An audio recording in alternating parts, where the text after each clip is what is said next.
अस्सलाम वालेकुम हज़रात ग्रामी, मैं इस सफ़र में हूँ, लेकिन दो कवानीन हैं जिस पर बहुत बात हो रही है। Number 1 official secret act amended 2023 और दूसरा आर्मी अमेंडेड एक्ट। इन दोनों बिलों को लोअर हाउस में यानी नेशनल असम्बली में पेश किया गया और इस पर बहस की गई और उसको पास करने के बाद सेनेट में भेजा गया। तो सेनेट के कई मेंबर्स को इन पर कुछ एतराज़ात थे। वो एतराज़ात सेनेट चेयरमैन ने जब स्टैंडिंग कमेटी के सामने पेश किए और एतराज़ात दूर करने के बाद इसको प्रेसिडेंट हाउस के सामने भेजा गया।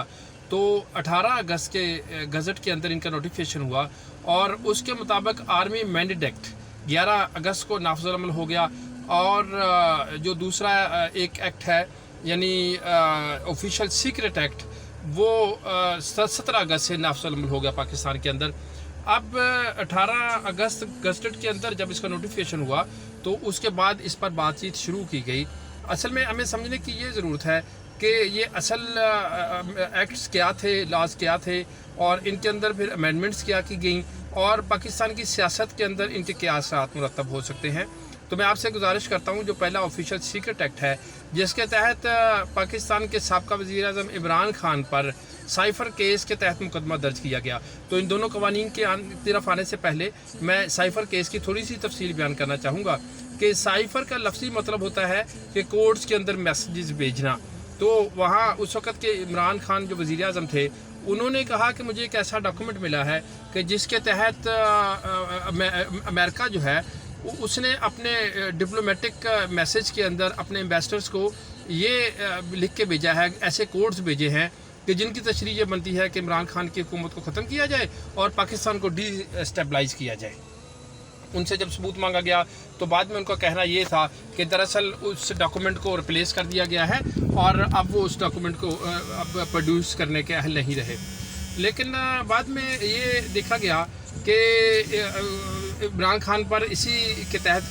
केस मुकदमा दर्ज कर दिया गया और केस जो था वो FIA के हवाले किया गया। और FIA ने पिछले वीक में जब उनको इसी केस के तहत गिरफ़्तार किया तो उन पर उनको ये सज़ा दी गई इसी कानून के तहत। वो उस वक़्त जो ये एक्ट था यानी जो ऑफिशियल सीक्रेट एक्ट था, उसके सेक्शन 5 के तहत इमरान खान को सज़ा दी गई कि उन्होंने जो पाकिस्तान की हसास मालूमात हैं उनको लीक आउट किया है। और जो ये सेक्शन 5 है ऑफिशियल सीक्रेट एक्ट का, वो ये कहता है कि कोई भी सरकारी ओहदे पर जो इंसान है वो अगर पाकिस्तान के किसी भी किस्म की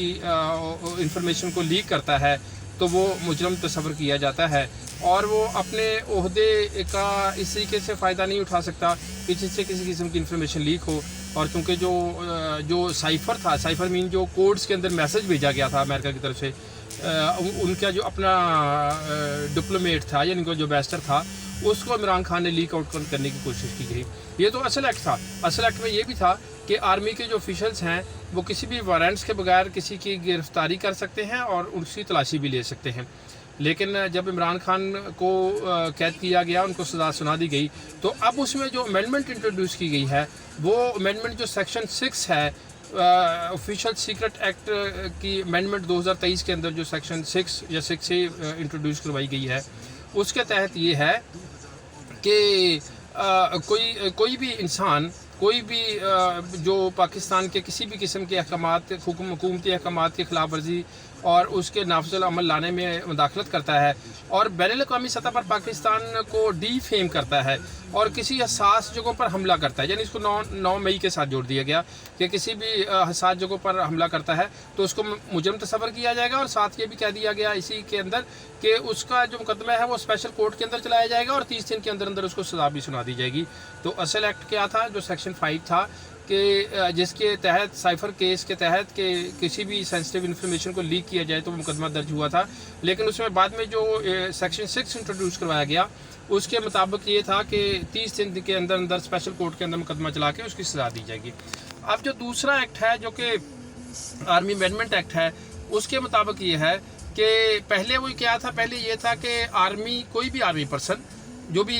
रिटायरमेंट हो जाए या उसको फ़ौज से निकाल दिया जाए या फिर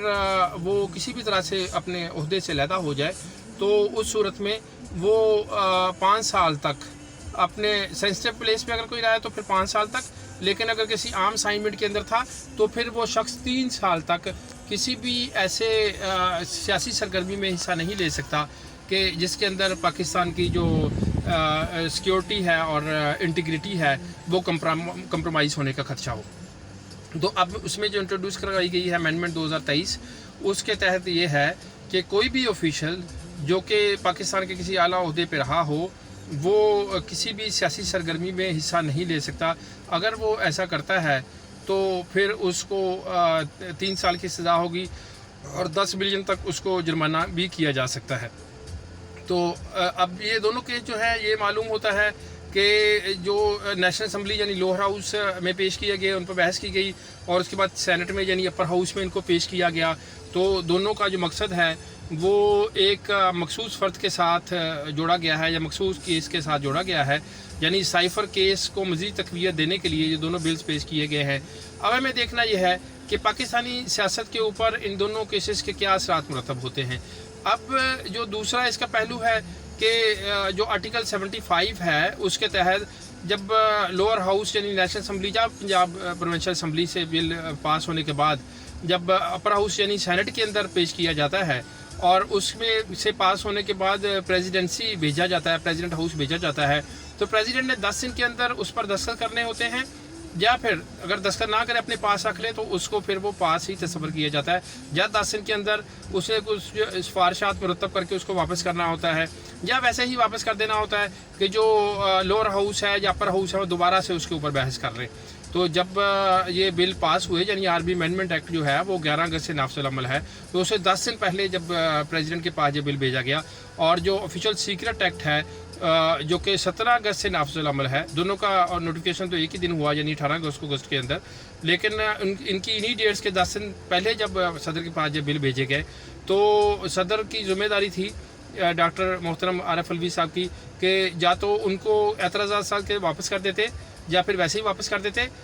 ورنہ وہ پاس ہی تصور کیے جاتے ہیں. اب جو ہمارے پاکستانی میڈیا کے اندر یا ہمارے جو عام لے مین ہیں ان کے اندر یہ بات چل رہی ہے کہ کسی نے ڈاکٹر صاحب کے ساتھ ہمارے پریزیڈنٹ کے ساتھ فراڈ کیا ہے، ان کے سائن جعلی دستخط کیے گئے ہیں. تو ایسا کوئی ایشو نہیں ہے، کوئی سائن جعلی دستخط نہیں کیے گئے. صرف ہوا یہ ہے کہ چونکہ وہ واپس نہیں کیا گیا، اور ان کا یہ جو کہنا ہے کہ میں نے احکامات دیے تھے اس کو واپس کرنے کے، لیکن میری جو لوور اسٹاف ہے اس نے ان کو واپس نہیں کیا، اس کی بھی کوئی لاجک نہیں بنتی، کیونکہ بیسیکلی جو سینسٹیو معاملات ہوتے ہیں ان کا باقاعدہ ڈائری نمبر ہوتا ہے، پروف آف ڈیلیوری ہوتا ہے، وہ چیزیں اس ٹیکنیکل بنیادوں پہ چیک کی جاتی ہیں. صرف کہہ دینا کافی نہیں ہوتا بلکہ اس کے ثبوت بھی ہوتے ہیں. تو اب کہا یہ جا رہا ہے کہ ڈاکٹر عارف الوی صاحب کو اپنے عہدے سے شاید مستعفی ہونا پڑے گا. تو ان کی تو جو مدت ہے وہ ویسے ہی کم رہ گئی ہے، چند دن رہ گئے ہیں، آلموسٹ 10 دن رہ گئے ہیں. تو اب ان کا استعفیٰ دے دینا یا نہ دے دینا وہ کیا اہمیت رکھتا ہے یہ بھی دیکھا جائے گا. اور ہمارا اس سے یہ بھی ایک حقیقت سامنے آتی ہے کہ جو ہمارے ملک کے اندر قانون بنتے ہیں وہ کیسے ایک فرد واحد کو سامنے رکھ کے بنائے جاتے ہیں اور کیسے اندھیرے میں رکھ کے ان کو طے کر لیا جاتا ہے، اور ان کا مقصد کیا ہے، ان کی امپلیمنٹیشنز کیا ہے اور ان کی حقیقت کیا ہے. تو یہ ایک حقیقت ہے جو کھلی ہے ہمارے اوپر، ہمارے پاکستان سسٹم کی.